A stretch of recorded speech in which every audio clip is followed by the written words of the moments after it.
Hello, everyone, and welcome to this IBM Club Noontime Speaker Series. Today, I will be giving a presentation about constructing a backyard ice rink. My name is Mike Vance. I've been with IBM for close to 15 years, and my experience with creating an ice rink has been the last 2 winters. My wife, a couple winters ago, said, "Hey, why don't we create an ice rink?" And I said, "No way. That's I have enough trouble, just shoveling our front driveway. I don't want to have to maintain an ice rink." And you already know how that ended up. The last 2 winters, I've created an ice rink, and I have some experience doing that. I've also talked with several other Rochester area parents who have created ice rinks. I do coach youth hockey and have a network of other parents and coaches who have done similar things to me. So my experience is somewhat limited. I hope maybe some of you on the call have had similar experiences. So feel free to jump in and tell me if you see something that I'm explaining that's not right. I'm by no means an expert, just a couple of years of experience and a couple of kids to validate what I've done. So there's a couple of reasons why you might want to create an ice rink. First, it's a lot of fun in the winter. You don't have to pay for open ice time at the local ice rinks. It's more accessible, meaning you don't have to wait for the open ice time at a local ice rink. You can just walk out the door and skate anytime you want. It's a good way to get some exercise in the winter. And then also, you could really, with your own rink, customize it to meet your needs. If you want a big rink or small rink, or just somewhere to hit some pucks or kind of slide around, you can make it what you want. There's also some reasons why you might not want to construct a rink, and these were some of the reasons why I had some reservations initially. So the first is material expense. It can be expensive if you decide to buy all the boards and brackets and liners and everything. There's a lot of maintenance that goes into a rink. Essentially, every time it snows, you don't just have to do your driveway, but you also have to do the rink. And that can be sort of a pain. You might be limited in your space that you have to store a rink off season. So just because you're using a rink in the winter doesn't mean it's going to stay outside the entire year. It could, I suppose, but generally speaking, you'd want to store all of your supplies somewhere in your garage or in a storage shed or something like that. You might not have a suitable location in your backyard, or you might not have access to water, or the location that you have that is suitable isn't really convenient. So you wouldn't just walk out the door and go skating. So there's a lot of reasons to not construct a rink.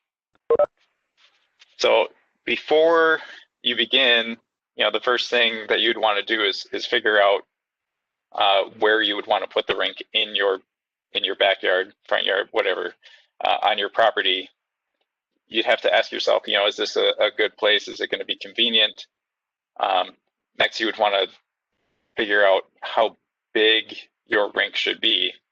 So I say here, the bigger the better, because it's more enjoyable when you're on the ice, but it's also more maintenance associated with going bigger. More snow to shovel, perhaps more expense for additional boards and brackets and liners and that kind of thing.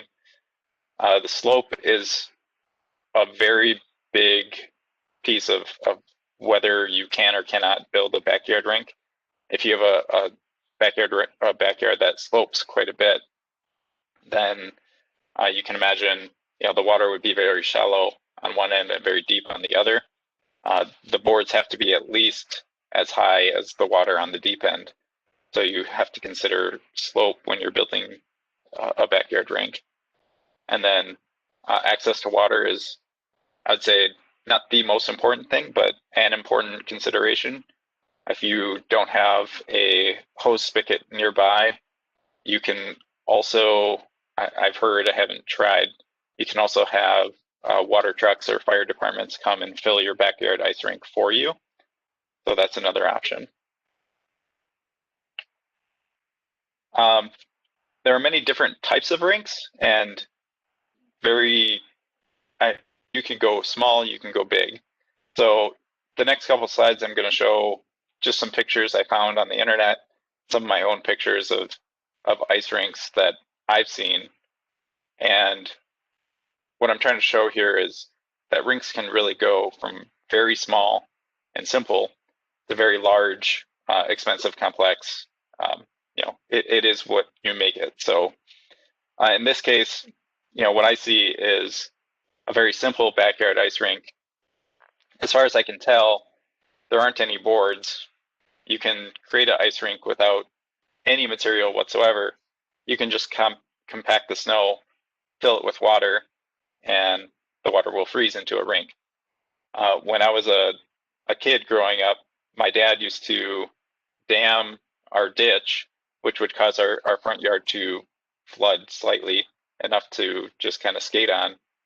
And we didn't have any boards, we didn't have anything fancy, we didn't really need any materials. We just, backed up the water froze, we were able to skate. So really all you need is a low-lying area and some way to hold water. A frozen ground will hold water, so there is really no need for a liner in this case. And compacted snow will also, kind of hold the water. So this is the simplest approach. I'm moving kind of up a step. You can easily create a kind of self-contained rink area using boards and stakes.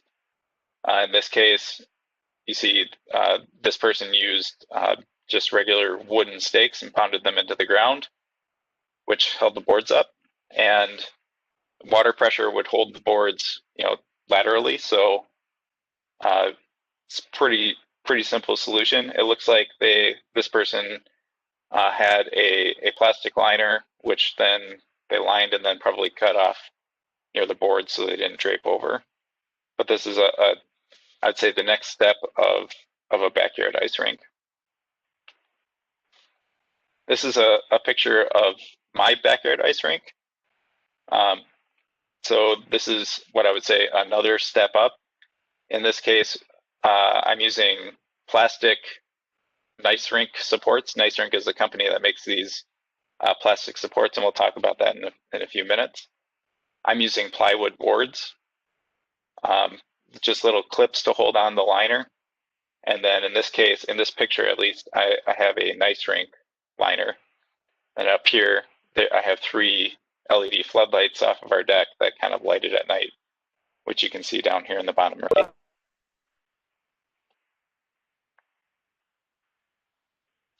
This is one of my friend's rinks. This rink is 4 times bigger than the rink I just showed you.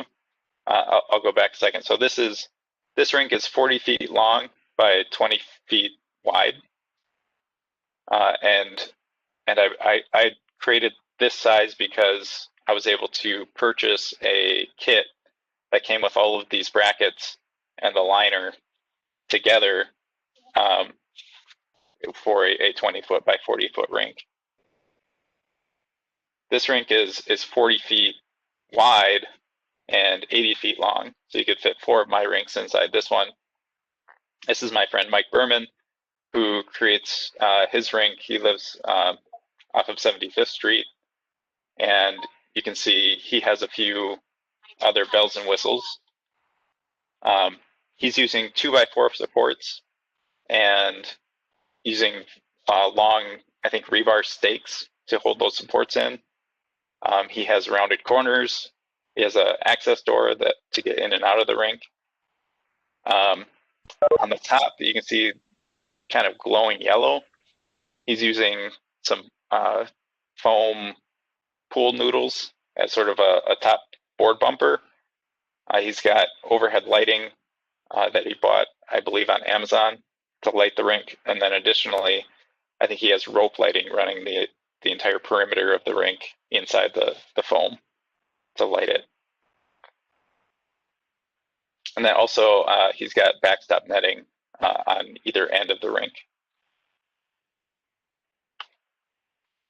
Okay, and then here is another example of a very similar system, but in this case, I want to point out that here are some plastic sideboards. A lot of the companies which build backyard ice rink accessories do have systems where they have plastic sideboards, and the advantage there is, you know, plastic is more weather resistant. It's much lighter and easier to handle, and also easier to assemble. Here they also have the top board bumpers. They've got the backstop, and then the liner itself kind of overhangs the boards. Okay, any questions thus far?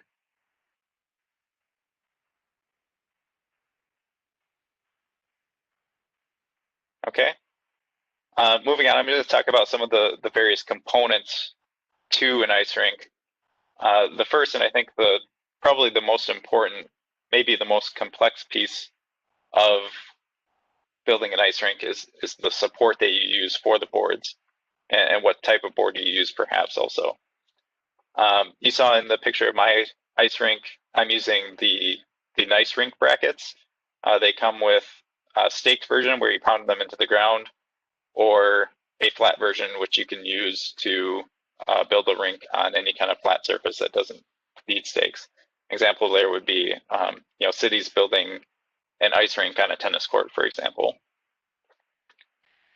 There's an easy ice system where it's very similar to the nice rink system, but they have an added string that goes between the sideboards, so you kind of create a grid where the walls sort of support themselves across each other.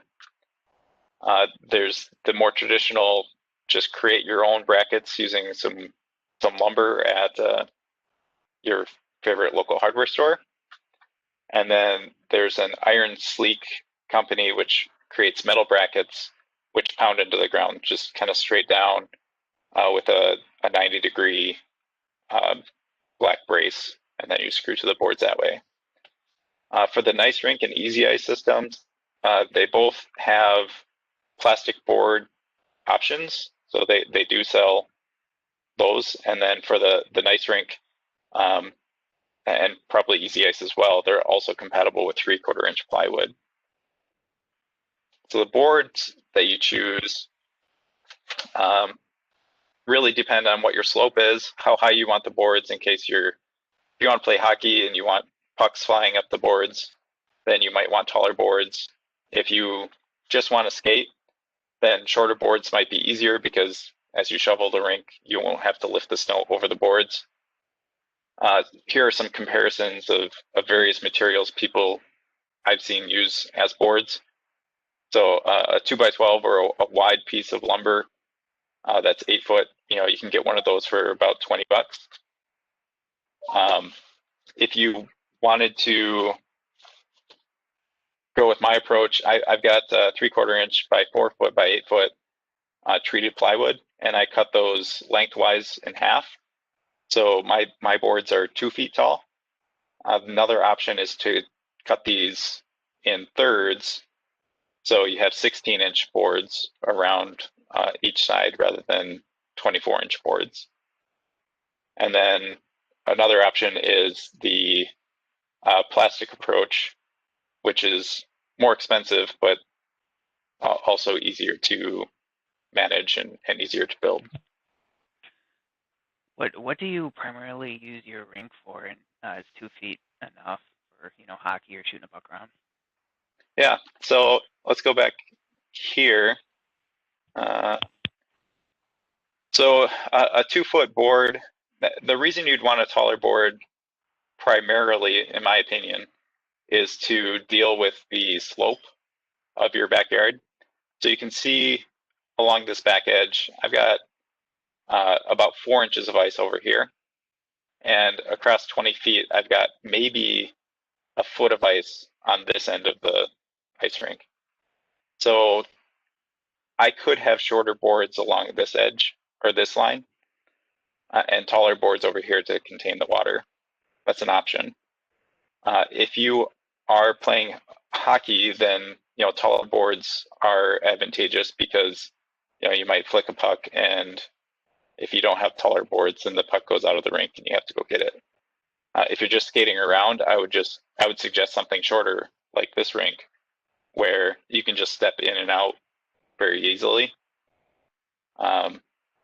This is probably easier to clean and cheaper to construct as well because the boards are short. Answer your question, John? Yeah, thanks. I was just looking for some firsthand experience. 2 feet seems like kind of perfect to me, but Yeah, this is from my experience. We haven't had to use end nets or anything to block pucks or anything. We primarily use this for my young children. I've got, let's see, the last year they would have been 8, 6, and 3. So here's here's our 4-year-old. So we were primarily using this for hockey, and the 2-foot boards seem appropriate. I wouldn't want to go 16 inches for hockey. cool. Thank you. One time we had an ice rink, yeah. Then there was a hockey net with no goalie on it. There was a hockey net with no goalie. Okay. So then, let's see.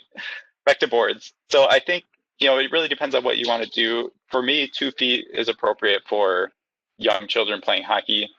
This year, I'm probably also going to add some nets on either end because my kids are starting to flick the puck and take higher shots. Up until this year, I feel 100% comfortable with 2-foot boards. So. Sorry, one more question. In terms of the brackets and the pictures that you had, are there different sizes, or is that those look pretty large there? So these are fixed sizes. So these are, I would say this is probably 18 inches long. I can pull a picture. Let's see. So here's an example of how big those brackets are. Boy, yeah. Yeah, on the ground, they're pretty sizable, right? So for those brackets, how thick of ice do you think you need to warrant needing those brackets? The thicker it is, the more pressure. Yeah. So there are various solutions. So depending on your slope and how high your ice is, you might choose to go with this type of bracket is good because you can reuse it year after year. It's plastic, it'll survive. I've had up to a foot of ice. I think this height is probably something close to 4 to 6 inches. If your ice is higher, then there's also this little kick here that you can put a 2x4 and kind of mount that against the boards. So you can kind of manage higher water that way. Okay. If you go much higher than your support, then you'd probably want to have some sort of brace or additional support on your boards on the high water side. Yeah, I'm kind of lucky. I'm just putting it over my basketball court, so it's very level. It's level. So I'm just planning on having like 3 inches of water over the whole thing. So I was just planning on just like that second picture you had, just having those stakes driven in on the sides. Yeah. Needing, so I assume that would be all right. Mine's going to be looking more like this. This is about, that's, that's my plan. It's only be 3 inches, so assume that's all right. I would say you're probably right. What got me started? I'm not using it in hockey either, so it's. pretty much my kids just learning to skate. Sure. And I'll say from experience, what really got me started and looking closer at these fabricated supports here is I was kind of like you, and I was thinking, well, how do I do this on the cheap? And I found an ice rink kit from somebody on Craigslist who had essentially created little wood 2x4 triangles with a couple spikes in them. And I reached out to him and I said, hey, I'm interested. Are they still available? He said, I just told them, sorry, but if I were you and you're just starting out, then you should look at some of these more expensive brackets and take a look at some of these systems because they're more convenient and possibly a little bit more sturdy than and a little bit easier to install than a do-it-yourself wood frame. If you look at this rink, I know it takes him several days to set this up because each one of these boards has to be screwed to the sideboard and then also staked into the ground. And the stakes that he's hammering in are probably 2 feet long. And this ice rink that I've created, my wife and I can set this up in a couple hours. Just setting up some corners, putting out some guidelines, and then just kind of hammering in these supports. The way you do that is just one board at a time. So does that answer your questions, Andy and John, so far? I was gonna say one more thing, John. Looking at this, I see a couple areas of concern, just for me at least. One is these wooden stakes might be difficult to reuse year to year. That may be true. That may not be true.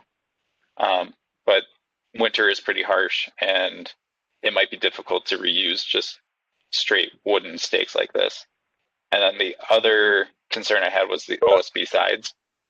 I don't think OSB is specifically designed to handle weather.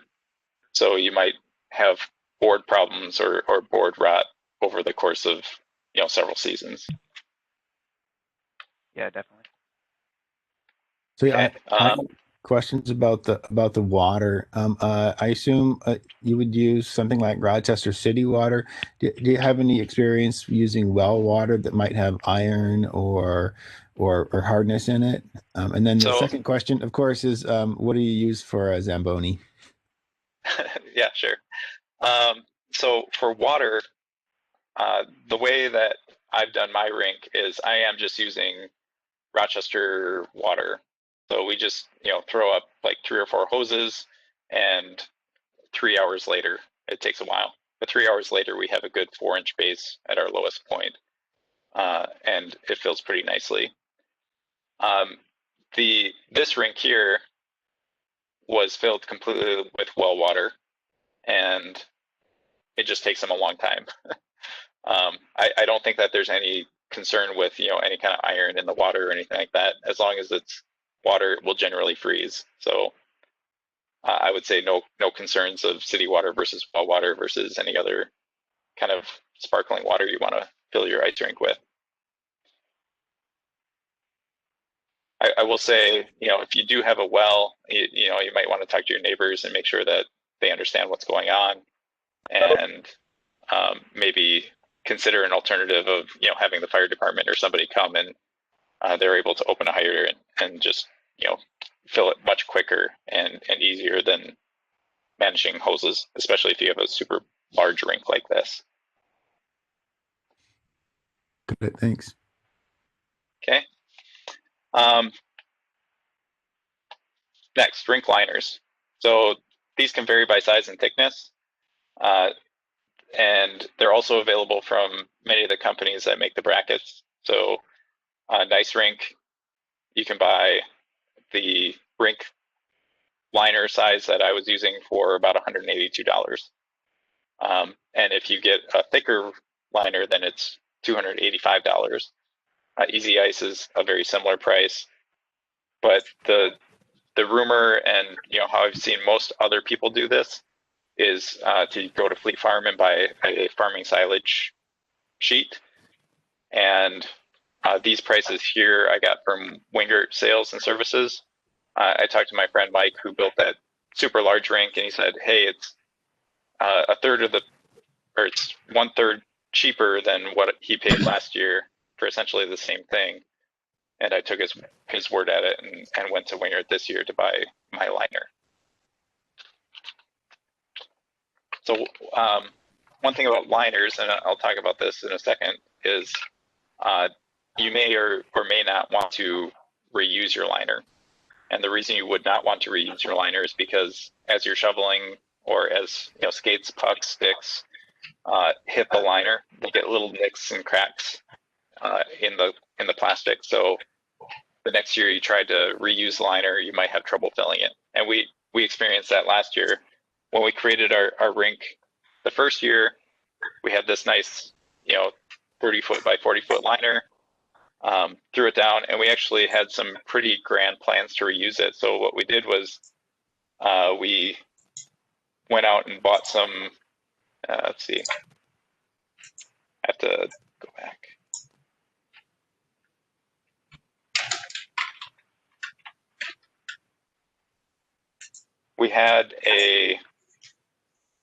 We bought some polywall, which is what we thought would be cheaper than replacing a liner.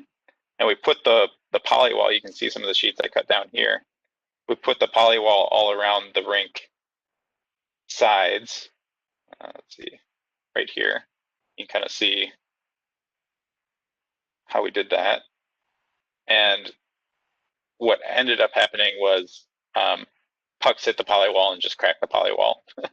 And we just kind of had a mess. But as a result, our liner was, I thought, reusable the next season. And in the process of refilling or filling the rink the next season, I found that it got to a point and then it wasn't filling at all. And that's when I started finding like 1-inch holes around the base, around the whole rink, which was, at that point you had 10 inches of water on one side and a couple inches on the other side. And it's like, I just need 1 more inch of water. So we let it go, but the rink didn't last as long last year. So reusing liners is maybe not the best strategy to use.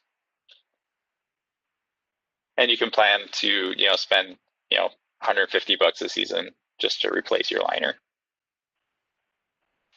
There's another set of accessories that you might be interested in that'll help you construct your ice rink, but also maintain your ice rink.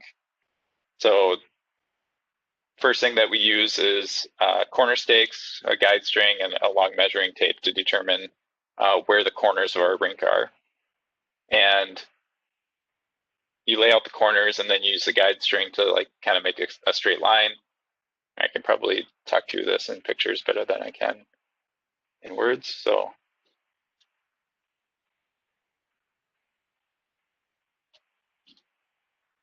we have these stakes, lay out the 4 corners, and in this case we laid out a middle stake as well, which we haven't done in the last couple of years. You lay out the stakes, you lay out the line, and then board by board and bracket by bracket, you kind of go down the line, kind of centering each seam on a board. And the number of brackets you need is about 2 per board, 1 in the middle and 1 on the end. And then in each corner you have a couple brackets here. But you can see how the stakes and the guidelines are kind of used here. And then we use the tape measure to kind of place those things. A wide shovel is very useful because you will want to shovel your rink every chance you can. After every skate, after every snow, you want to make sure it's nice and clean. And the reason you want to do that is because if you leave any kind of snow or dust on the ice, it will kind of mess up the surface. if you shovel your rink after every use, after every snow, generally speaking, just the heat of the sun in the winter will kind of melt it and smooth it. So resurfacing really is not necessary at all if you keep your rink nicely shoveled. If you do want to resurface your rink, you can get something like this, which is sort of a drag behind Zamboni. And I actually made one of these out of PVC and use it on occasion, but not religiously. Essentially, it's just shoot some water down some PVC, drill some holes so it drips down the bottom, and then drag a towel behind it. And you can use that as sort of your homemade ice resurfacer. A couple other useful things are underwater glue. This E6000 stuff is what I tried to use last year. It worked okay. There's also patch tape. If your liner does have a very large rip in it, then you can buy patch tape to kind of cover the rip and seal it up. I've also. Is it important to use? Sorry. No, go ahead. About that Zamboni you're talking about, is it important to use warm water with that, or can you use cold water with that? Yeah, that's a good question.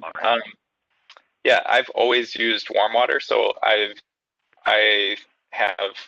fortunately, I have access to our hot water heater in the basement, which has a spigot on the bottom. Oh, good idea. Yep. Yeah, so I've been able to always use warm water.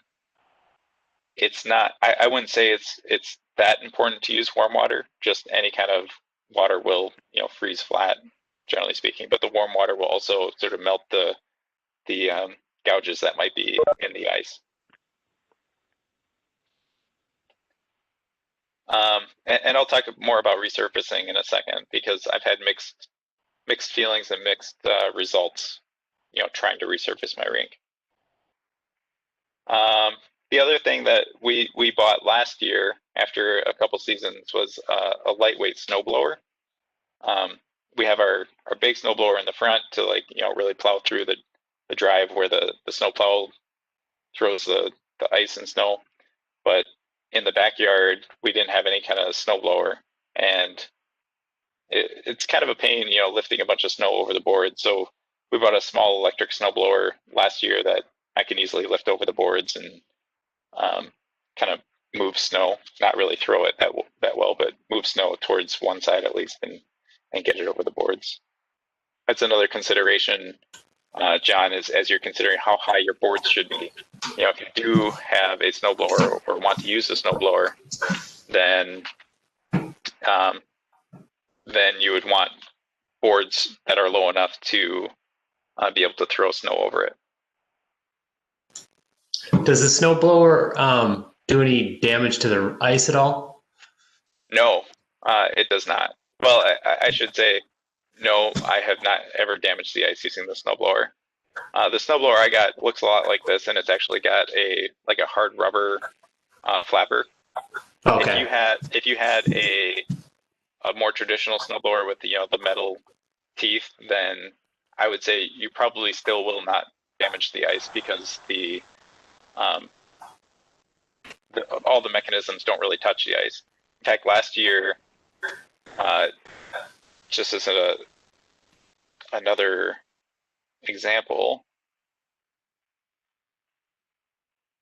we actually ended up snow blowing our yard, which was a situation where we had our board set up, which I'll say happens around mid-November, and then you want to put your liner and fill your rink kind of late November.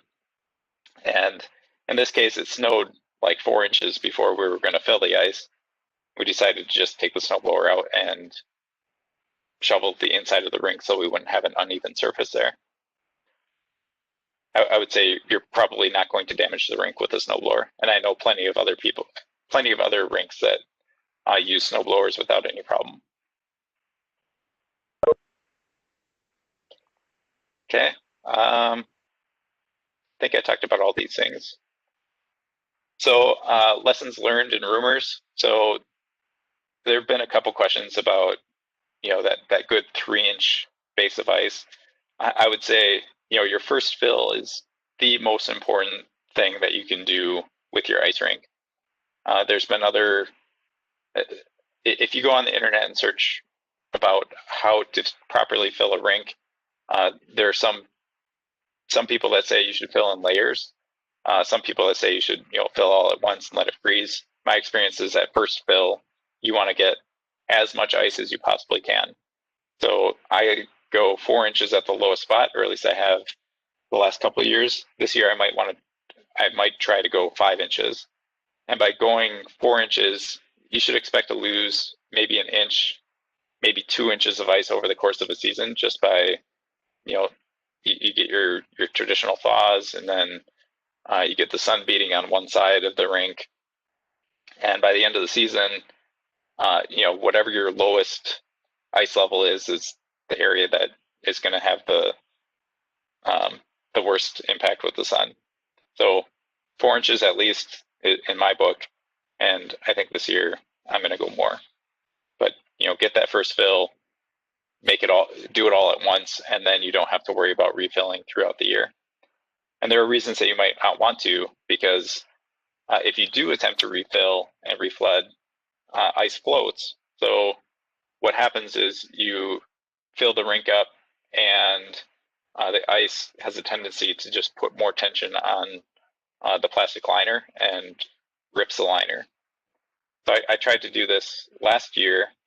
I had attempted to reuse my liner against other people's recommendations, and had the problem where I don't think I ever quite got that 4-inch base.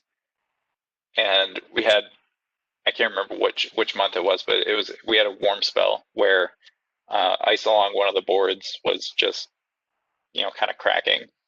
So I thought, well, let's try to fill it up. So I just kind of threw a hose in, and lo and behold, I ended up with a big tear in one of my corners, and it was kind of a mess. End of the season.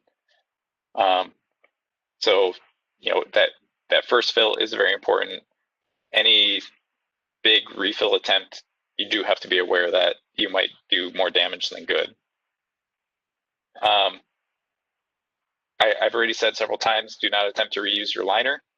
I'll say, if you're not, actively hitting things against your liner, or, using metal shovels, and you're very careful with your liner, you might be able to reuse your liner. But I was told not to. I tried. I failed. I didn't fail miserably, but it wasn't quite the same season as it was the first year. So I probably will not try to reuse a liner again. I've already said shoveling the rink after every use and every snow is important. So, that gives you the automatic, sun healing of the rink. You get your light snow, or you get your frost on the rink, and it will automatically level and smooth your rink. So if it's clear, that's the way to go. When I first built my rink, I used a nice rink starter kit, and in the box, I spent $400 for all of the brackets and the liner for my 20-foot by 40-foot rink, which is a lot cheaper than, I think there were 34 brackets, and the liner otherwise would have been closer to $450 or $500 if you were to buy each of those pieces a la carte.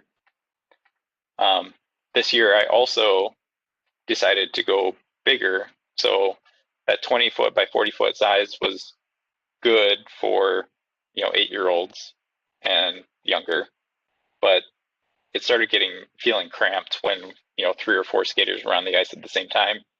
So this year I added one 8-foot board on each end to make it 28 feet, and then 2 8-foot boards on each side to make it 56 feet.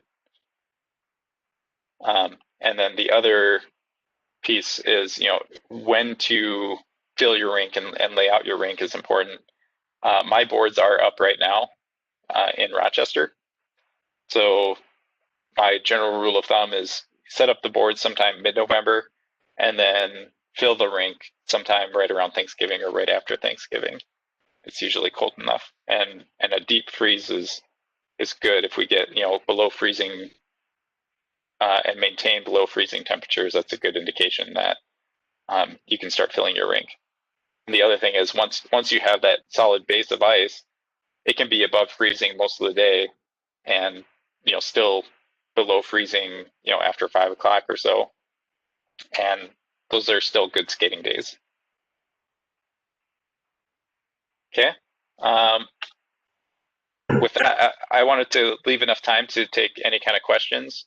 I also have everything set up outside in case you want a virtual tour of my rink and ask questions about what I've done and some other experiences. But I'll kind of open the floor to any other questions that you might have, or anything that you're thinking about. So, Mike, this is Nate Dunphy. I'm coaching my son's termite team, and the season is paused, and it's not looking good that it will resume. So I'm like, oh, maybe I should build a rink. But like you said, you have 3 kids, probably a little older. Mine are 5, 3, and 1. So I'd probably only really have my son out there, my 5-year-old. I'm wondering if you feel the juice is worth the squeeze, if you will. How much between the financial cost and the effort to build and maintain, how much use did you get out of it? So I will say, I was kind of in your boat originally, and I was thinking, is it really worth it? I don't know, but our kids really enjoy it, especially since you have 3 kids. It might be worth the investment now. Your 5-year-old will get plenty of use out of it. Even your 3-year-old would likely skate on it or learn to skate on it. We've had our kids on the ice as early as 2. So 2 seasons ago, my youngest son would have been 2 years old, and they can kind of step around and they can learn to skate that way. I will say, it's easier to fall when you're small, and you don't feel so bad if they're on the ice for 5 minutes and take them off the ice in your backyard than if you were to take them to open skate or something and just have a horrible time. It's easier to, kind of manage children at home. So Nate, I would recommend trying it out. And if you want to go down the same path that I went down, the upfront cost is, the nice rink kit, or you could just do a simple, liner with snow this year and try it out. But you probably, for that 20-foot by 40-foot rink that you saw I created, I think overall you could probably spend maybe close to $1,000. And if you really wanted to go overboard, you could get the plastic boards and spend $2,000 or $3,000 on a backyard rink that way. Yeah, that's what I was wondering. You said $400 for the off the shelf stuff, and then I was wondering how much on all the plywood though. So yeah, so the plywood is about 40 bucks a pop. So if you think a 40-foot by 20 or 40-foot by 20-foot rink, you have a total of 40 plus 40 is 80 plus 20 plus 20 is 120 feet. So you would need, if you cut each one of these in half, you get 16 feet. So what is that? 5, 6, 7. You math. Need 8 of them. 8 of them. Yep. Or I think it's 9. 8 or 9 of these. Another $300 to $400 maybe. Yeah. Yep. And then you'd have everything you need, and then you would also need, if you were considering something like this, you could do clips, you could do lights. This rink size is probably, it could be big for what you need, so you could buy the 20 by 40 kit and just build half of it, or take a board out or something like that too. Yeah, and get. that's what I was wondering. You said you're starting to outgrow yours, but my kids are a little younger. I was wondering. I don't exactly have a ton of space either. I haven't totally scouted my yard very well yet, but what size would be good for a beginner? Like that. Yeah. That's probably a good size to Yeah. start with. I would say this is a pretty good size. The 20 feet feels pretty cramped for an adult. Turning, you're not going to be doing any kind of crossovers or not a ton of crossovers. My 8-year-old was probably doing crossovers around here, but as he grows, it's pretty tight. So 20 feet is probably the minimum width I would do for like a growing hockey family. And then you could go as short as 20. You could do a 20 by 20 square or any kind of variation there. You might even get a couple of years out of a 20 by 20 square, with the one kit.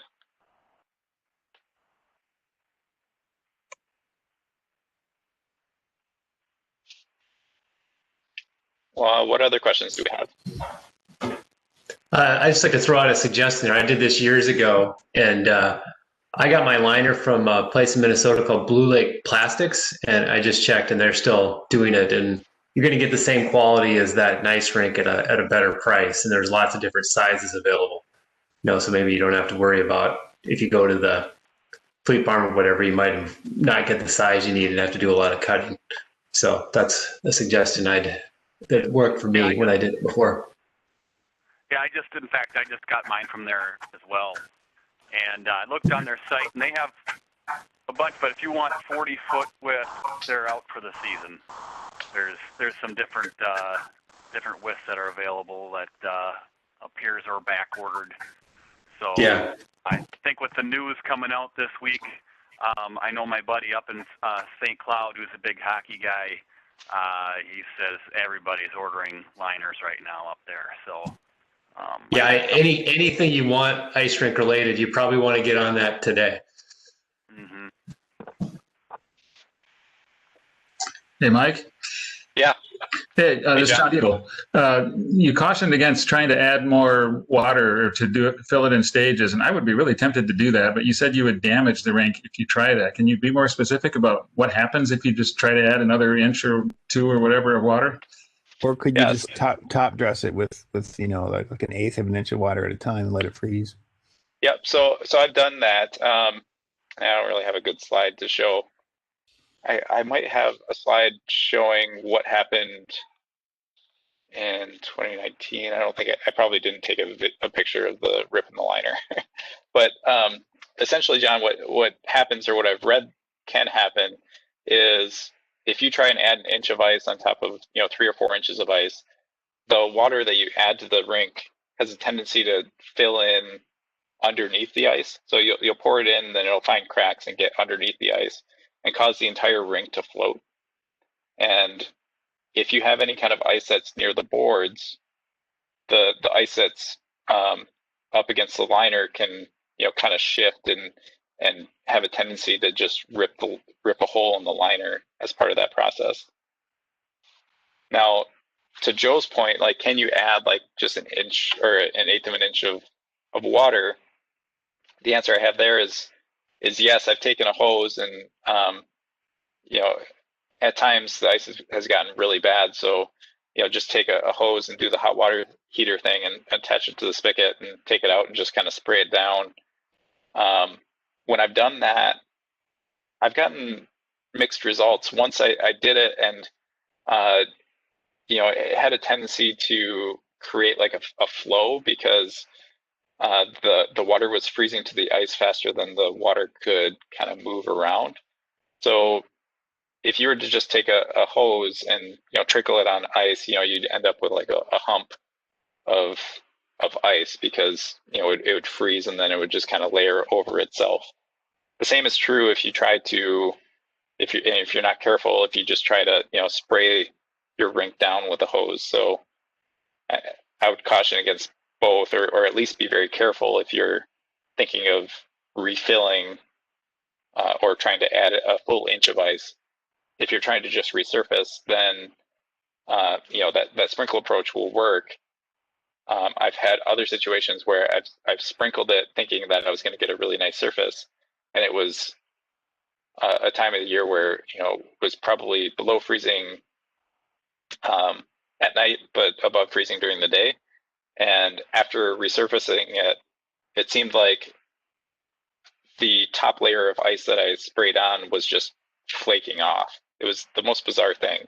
We had some friends coming over, and I was like, "Oh, we better, make this ice really nice." So I sprayed it down, and then, it looked like it was frozen.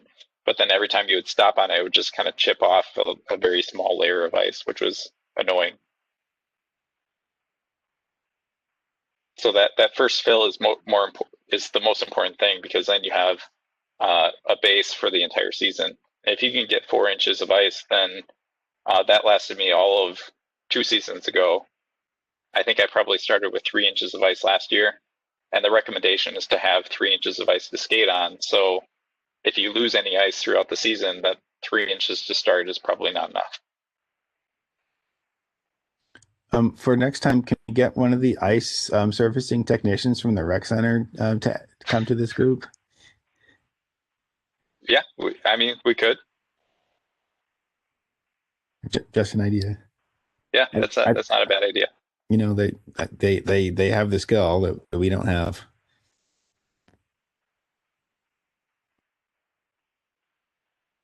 Mike, is your grass all right after the season? Yeah, that's another good question. We've never had any problem with the grass. So we usually put the rink in mid-November, fill late November, and then once the rink is melting, there's water actively. It's more of a swimming pool than an ice rink. The way that we empty rink is we just take out all these corner boards, and it just kind of all flows out. You just throw, and around that time there might still be snow on the ground. The grass is still dormant, so pulling the liner off is perfectly fine. I've never had any damage to the grass. Thanks. Now, another word on that is I have seen Nice Rink advertises that if you buy a white liner like this, then it won't do damage to the grass. If you buy a clear liner, then it will damage the grass. I don't know how much I believe that, because I've seen both ways, and I haven't heard of any kind of damage to grass. Usually when you're putting this down, it's not going to behave much different than just snow cover on the grass. You're going to cover the grass. It's not going to get much sunlight, but the grass is dormant. So, as long as you're pulling it off before the grass starts actively growing in the spring, it should be fine.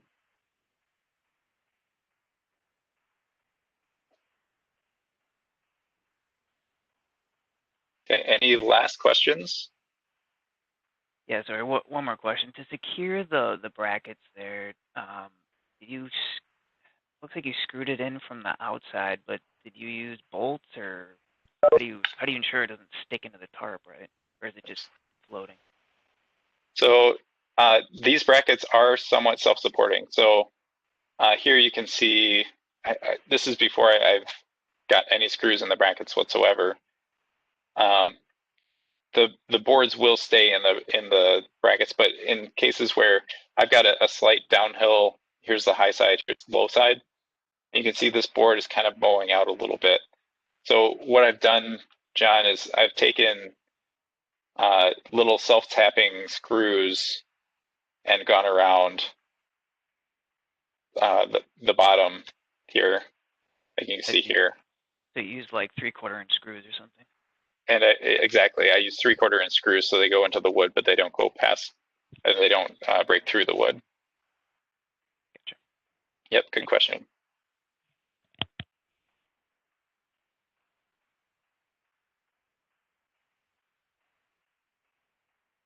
Okay, any last questions, comments? Anybody else have any lessons learned? Does your insurance company care that you have this?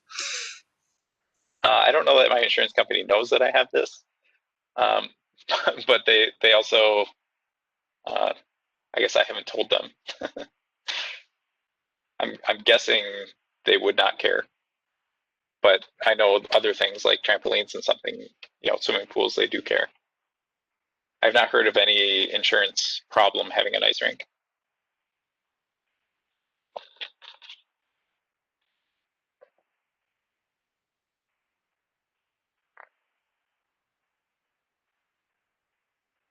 All right. Last questions. If anybody is interested in, I can take a walk out back and kind of just show off the rink I have if you want to stay on, or feel free to drop, and I'm happy to stay on as long as people have questions. So thank you all for joining. I'm going to stop recording the call and give everybody a minute to drop. And anybody who's left on, feel free to jump in with more questions, or just kind of chit chat. Thank you.